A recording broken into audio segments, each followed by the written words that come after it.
Ku ssaawa nga 5 ez'enkya sanduuku omuli omubiri gw'omugenzi Kasiwuukira etuusiddwa mu maka ge e Muyenga.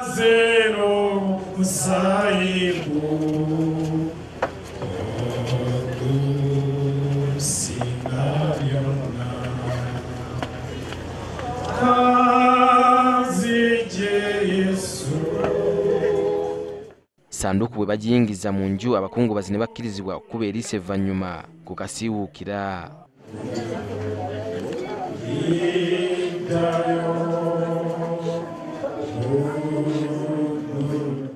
Anti kati sijja kujoginga nga ngenda muki mu bweru ja kujoginga mu compound oba mu gym naye nga kitweralikiza nnyo. Abantu abagenda mu lumbe ew'omugenzi Kasiwuukira baba basonga we bamukoonedde. Badde ntera okumusanga nga ssaawa ng'emu olumu oba ssaawa 12:05 ku makya nnyo ssaawa ng'emu akeera n'atambulako ennaku ezimu si buli kanaku. Wano omugenzi Kasiwuukira kyategeezeddwa nti we yagudde emmotoka bwe yamukoonedde mu luguudo wano. Ekyenjawulo ekiri wano nti eruuyi n'eruuyi waliwo ebikomera ebyetooloddewo era wano wennyimiridde bw'otunula wano mu luguudo waliwo ensanke eyakaze era kiteeberezebwa nti okuva wali ku kkubo erikyama ewuwe okutuuka wano we bamukoonedde omugenzi Kasiwuukira alabika yakozesezza ebbanga lya ddakiika nga nnamba kabe kasinge n'obutikitiki obutonotono obwayiseemu.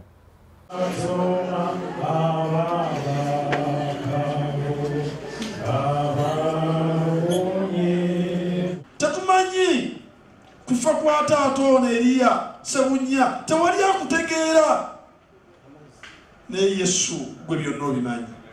Beera mu bizinesi zaffe zonna tukuume tulage amakubo amatuufu tuleme okunyiiza abanaatutta abanaatukola obubi tuleme okukwata n'okugula ebintu ebyo abalala bye baagala ebijja kutuleetera ebizibu.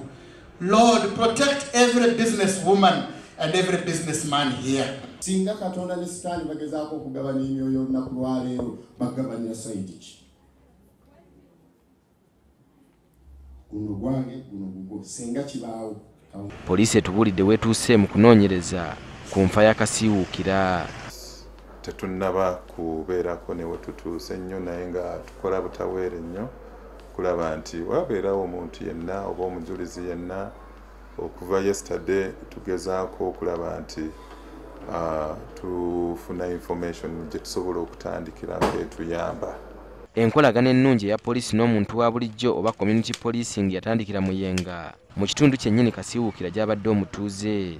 Kino abamu kibaleetedde endowooza nti enkola ya community policing yandiremererwa n'okukola mu bitundu by'eggwanga ebirala. Kasiwuukira yatomeddwa emmotoka etanategerekeka ku Lwokutaano ku makya waakuziikibwa ewaabwe Nanziga ku lw'e Masaka ku lunaku lwa bbalaza. Ernest Wisdom Kiyonga, NTV ku ssaawa emu.